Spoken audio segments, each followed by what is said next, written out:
बिस्मिल्लाहिर्रहमानिर्रहीम। अस्सलामु अलैकुम। दोस्तों, वो कौन सी 4 निशानियां हैं जिसके ज़ाहिर होने पर हमें मालूम होता है कि अल्लाह ताला हमसे राज़ी है। तो वो 4 निशानियां कौन सी हैं आज की वीडियो में आपको बताएंगे।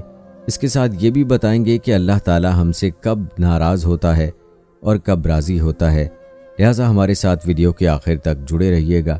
वीडियो में आगे बढ़ने से पहले आपसे गुजारिश है कि अगर आपने अभी तक हमारा चैनल सब्सक्राइब नहीं किया तो अभी कर लें, साथ में बेल आइकॉन को प्रेस कर दें ताकि आने वाली तमाम वीडियोस का नोटिफिकेशन आपको वक्त पर मिलता रहे। वीडियो को लाइक करें, शेयर करें अपने दोस्तों के साथ और नीचे दिए गए कमेंट बॉक्स में अपनी राय का इजहार लाजमी कीजिएगा। प्यारे दोस्तों, हज़रत मूसा अलैहिस्सलाम अल्लाह ताला से हम कलाम हुआ करते थे। एक मरतबा हज़रत मूसा अलैहिस्सलाम ने अल्लाह ताला से पूछा, ऐ अल्लाह, तेरे राज़ी होने की क्या निशानियां हैं? तो अल्लाह पाक ने फरमाया, ऐ मूसा, मैं जब अपने बंदे से राज़ी होता हूँ तो मेरे राज़ी होने की पहली अलामत ये है कि मैं उसके घर बेटी पैदा करता हूँ। तो प्यारे दोस्तों, मालूम होता है कि अगर किसी के घर बेटी पैदा होती है तो वो समझ ले उसके घर अल्लाह की रहमतें नाजिल हो रही हैं। जो शख्स दीन इस्लाम के मुताबिक अपनी बेटी की तरबियत करता है, हत्ता कि उसकी बेटी जवान हो जाए और निकाह की उम्र को पहुँच जाए, तो ऐसे शख्स के लिए अल्लाह ताला फरमाता है, मैं उस बंदे से इतना राज़ी होता हूँ कि रोज़े क़यामत बग़ैर हिसाब किताब के उसे जन्नत में दाखिल कर दूंगा। हज़ूर नबी करीम सल्लल्लाहु अलैहि वसल्लम ने सहाबा कराम रिज़वानुल्लाहुम अजमईन से इरशाद फरमाया, ऐ मेरे सहाबा, जिस बंदे की 3 बेटियां हों और वो उनकी अच्छी तरबियत करे, उनको दीन सिखाए, कुरान सिखाए और हलाल का लुक़मा खिलाकर उन्हें जवान करे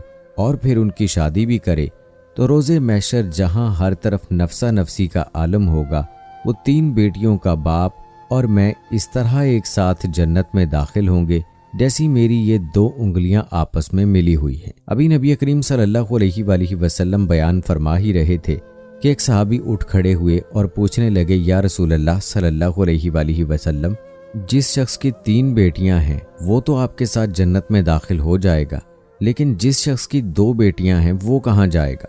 इस पर आप सल्लल्लाहु अलैहि वसल्लम ने फरमाया, ऐ मेरे सहाबी, जिस शख्स की 2 बेटियां होंगी वो भी मेरे साथ ऐसे ही जन्नत में जाएगा जैसे 3 बेटियों का बाप जाएगा। एक और सहाबी ने पूछा, या रसूल अल्लाह सल्लल्लाहु अलैहि वसल्लम, मेरी तो एक ही बेटी है, इसका मतलब मैं आपके साथ जन्नत में दाखिल नहीं होऊंगा? या रसूल अल्लाह सल्लल्लाहु अलैहि वसल्लम, मैं इस नेमत से महरूम हो गया। आप सल्लल्लाहु अलैहि वसल्लम ने फरमाया, एक बेटी का बाप भी अगर हलाल लुक़मा खिलाकर अपनी बेटी को जवान करता है, उसको दीन सिखाता है और फिर उसकी शादी करता है, तो वो एक बेटी का बाप भी मेरे साथ ऐसे ही जन्नत में जाएगा जैसे मेरी ये 2 उंगलियां। इतने में एक शख्स खड़ा हुआ और रोने लगा। नबी करीम सल्लल्लाहु अलैहि वसल्लम ने उससे पूछा, ऐ शख्स, तुम क्यों रो रहे हो? वो कहने लगा, या रसूल अल्लाह सल्लल्लाहु अलैहि वसल्लम, मैं तो बेटी जैसी नेमत से ही महरूम हूँ। इस पर आप सल्लल्लाहु अलैहि वसल्लम ने फरमाया, ऐ शख्स, क्या तुम्हारी कोई बहन है? उस शख्स ने कहा, जी हाँ। तो आप सल्लल्लाहु अलैहि वसल्लम ने फरमाया, अपनी बहन को हलाल का लुक़मा खिलाओ, उसकी दीन के मुताबिक तरबियत करो, कुरान सिखाओ और जवान होते ही उसकी सुन्नत के मुताबिक शादी कर दो। कसम है उस पाक ज़ात की जिसकी कब्ज़ा कुदरत में मेरी जान है, मैं और तुम बरोज़े क़यामत जन्नत में ऐसे साथ दाखिल होंगे जैसी मेरी ये उंगलियां। तो प्यारे दोस्तों, ये है एक बेटी और एक बहन का मर्तबा। इसके बाद अल्लाह ताला ने हज़रत मूसा अलैहिस्सलाम से फरमाया, ऐ मूसा, मेरे राज़ी होने की दूसरी निशानी ये है कि जब मैं किसी कौम से खुश होता हूँ तो दौलत बखीलों के हाथ से निकाल कर सखियों के हवाले कर देता हूँ। प्यारे दोस्तों, अगर हुकूमत करने वाले लोग सखी और नेक हों तो समझ लें अल्लाह ताला उस कौम से खुश और राज़ी है। उसके बाद अल्लाह ताला ने हज़रत मूसा अलैहिस्सलाम को अपने खुश होने की तीसरी निशानी ये बताई कि जिस शख्स से उसके वालिदैन राज़ी हों, बस मैं भी उससे राज़ी हो जाता हूँ, और जिस शख्स के वालिदैन उससे राज़ी ना हों तो मैं भी उससे राज़ी नहीं होता। दोस्तों, हमारे आसपास कितने घर ऐसे हैं जहाँ वालिदैन की इज़्ज़त नहीं होती, उन पर जुल्म किया जाता है, तो ऐसे लोगों से अल्लाह कभी राज़ी नहीं होता और ऐसे लोग दुनिया में कभी कामयाब नहीं हो पाते। दोस्तों, अपने वालिदैन को राज़ी रखें, उनका ख्याल रखें, उनकी इज़्ज़त करें, उनके साथ नरमी से पेश आएँ, क्योंकि अगर आपके वालिदैन राज़ी होंगे तभी अल्लाह ताला भी आपसे राज़ी और खुश होगा।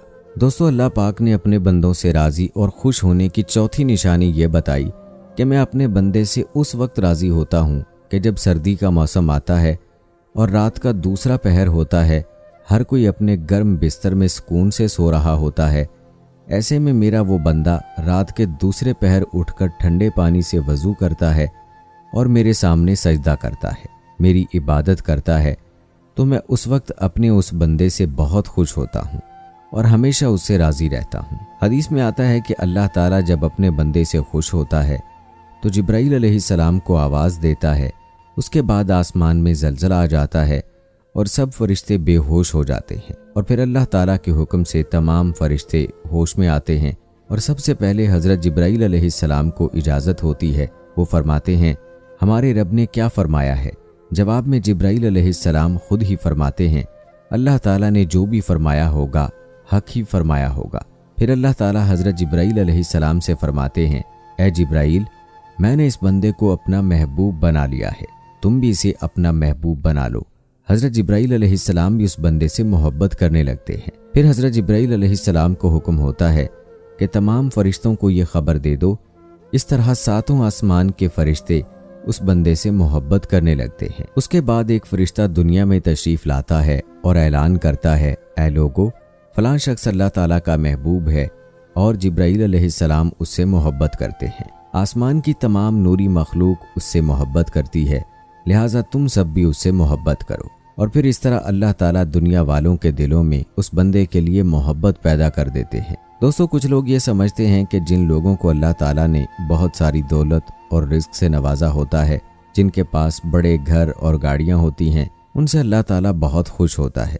تو یاد رہے، ایسا نہیں ہے۔ ایسا ہو بھی سکتا ہے اور نہیں بھی ہو سکتا، کیونکہ اللہ پاک جس سے راضی ہوتا ہے اسے امتحان میں ڈال دیتا ہے۔ بے شک اللہ پاک کچھ بھی کر سکتا ہے۔ تو دوستو، جس کے پاس بڑی گاڑی ہے، دولت ہے، گھر ہے، یہ سب اللہ تعالیٰ کے راضی ہونے کی نشانی نہیں ہے، کیونکہ اللہ پاک تو اسے بھی نوازتا ہے جو اللہ کو نہیں مانتے، جیسا کہ کافر فرعون کی ہی مثال لے لیں کہ اس کے پاس کتنی دولت تھی، اللہ تعالیٰ نے اسے کتنی دولت سے نوازا تھا، لیکن اس کے پاس یہ سب ہوتے ہوئے ایمان کی دولت نہیں تھی۔ اللہ تعالیٰ نے فرعون کو دنیا کی دولت سے تو نوازا تھا، لیکن ایمان کی دولت سے نہیں۔ دوستو، آپ حضرت ابراہیم علیہ السلام کی زندگی کا جائزہ لیں کہ حضرت ابراہیم علیہ السلام اکیلے تھے، ایک اللہ کی عبادت کیا کرتے اور بتوں کو نہیں پوجتے تھے۔ اسی وجہ سے ان کے والد بھی ان کے خلاف ہوئے اور آپ علیہ السلام کو آگ میں ڈالا گیا۔ ان کے لوگ انہی کے خلاف اٹھ کھڑے ہوئے۔ اب آپ سوچیں، اللہ تعالیٰ حضرت ابراہیم علیہ السلام سے کتنی محبت کرتے تھے، لیکن انہیں پھر بھی آزمائش میں ڈالا۔ کیسے کیسے معاملات سے آپ علیہ السلام کو سامنا کرنا پڑا۔ اس کے باوجود آپ علیہ السلام نے صبر، ایمان اور اللہ پاک پر مکمل یقین کے ساتھ تمام آزمائشوں کو پورا کیا، اور آج ہم یہ کہتے ہیں کہ جس کے پاس دولت اور بڑی گاڑیاں ہیں، اللہ تعالیٰ ان سے خوش ہے، راضی ہے۔ تو ایسا ہو بھی سکتا ہے اور نہیں بھی، لیکن اسے اللہ پاک کے راضی ہونے کی نشانی سمجھنا درست نہیں۔ اس کے برعکس، اگر آپ تندرست ہیں، آپ کے گھر میں سب ٹھیک ہیں، آپ کسی کو تکلیف نہیں دیتے اور نہ ہی کسی کو تنگ کرنے کا سوچتے ہیں، مشکل وقت میں دوسروں کی مدد کرتے ہیں، نماز پڑھتے ہیں، اللہ کی مخلوق پر خرچ کرتے ہیں، اپنے والدین کی خدمت کرتے ہیں، اولاد جیسی نعمت سے اللہ پاک نے آپ کو نوازا ہے، آپ تھوڑا کماتے ہیں لیکن حلال کماتے ہیں، پھر بھی اللہ تعالیٰ آپ سے راضی ہوتا ہے۔ پیارے دوستو، یہ بھی اللہ تعالیٰ کی نعمتیں ہیں جو اللہ پاک اپنے نیک بندوں کو عطا کرتا ہے۔ اللہ تعالیٰ اپنے بندے کو ہر طرح سے آزماتا ہے۔ یاد رکھیں، دولت کا ختم ہونا ایک اچھی آزمائش سمجھی جاتی ہے، لیکن دولت کا حاصل ہونا بہت سخت آزمائش سمجھی جاتی ہے۔ اللہ تعالیٰ نے اپنے نبیوں کو آزمایا ہے اور ہم تو پھر اس کے گناہگار بندے ہیں۔ حضرت ایوب علیہ السلام کو اللہ تعالیٰ نے بہت بڑی نعمت دی تھی، آخر میں اللہ تعالیٰ نے ان سے وہ واپس لے کر ان کا امتحان لیا۔ حضرت یوسف علیہ السلام کو ان کے اپنے بھائیوں نے کنویں میں پھینکا، لیکن اللہ تعالیٰ نے انہیں وہاں سے نکالا۔ پھر حضرت یوسف علیہ السلام کو بازار میں غلام بنا کر بیچا گیا، پھر ان کو جیل میں ڈالا گیا اور جیل سے نکال کر مصر کا بادشاہ بنا دیا گیا۔ اللہ تعالیٰ اپنے محبوب بندوں کا امتحان ضرور لیتا ہے۔ بے شک تم ایمان والے ہو تو ضرور آزمائے جاؤ گے۔ تو دوستو، آزمائش اللہ پاک کی طرف سے ہوتی ہے۔ حضور نبی کریم صلی اللہ علیہ وآلہ وسلم کی جب پیدائش ہوئی تو آپ صلی اللہ علیہ وآلہ وسلم کے والد اس دنیا سے رخصت ہو گئے، اور جیسے ہی آپ صلی اللہ علیہ وآلہ وسلم کی عمر مبارک 6 یا 8 سال کی ہوئی तो आपकी वालिदा भी इस दुनिया से चली गईं। इसी तरह अल्लाह ताला मुख्तलिफ आजमाइशों से अपने बंदों को आजमाता है। किसी को दौलत देकर आजमाता है तो किसी से दौलत लेकर, इसी तरह किसी को इज्जत देकर आजमाता है तो किसी को जिल्लत देकर आजमाता है। अगर आप गुनाह का इल्म रखने के बावजूद भी गुनाह करते हैं तो समझ लें कि खुदा ताला ने आपको आपके हाल पर छोड़ दिया है। याद रहे, गुनाह के बाद जल्दी तौबा कर लेना मोमिन की निशानी है। बेशक अल्लाह ताला तौबा करने वालों को पसंद करता है। अल्लाह से दुआ है कि अल्लाह पाक हम सब के गुनाहों को माफ़ फरमाए और हमें ज़्यादा से ज़्यादा नेक अमल करने की तौफीक दे। आमीन या रब्बुल आलमीन। तो दोस्तों, ये थी हमारी आज की वीडियो पसंद आने की सूरत में इसे लाइक करना और शेयर करना मत भूलिएगा और हमें अपनी दुआओं में याद रखिएगा। मिलते हैं आप सबसे अपनी अगली वीडियो में। तब तक के लिए मुझे इजाज़त दें। फ़ी अमानिल्लाह।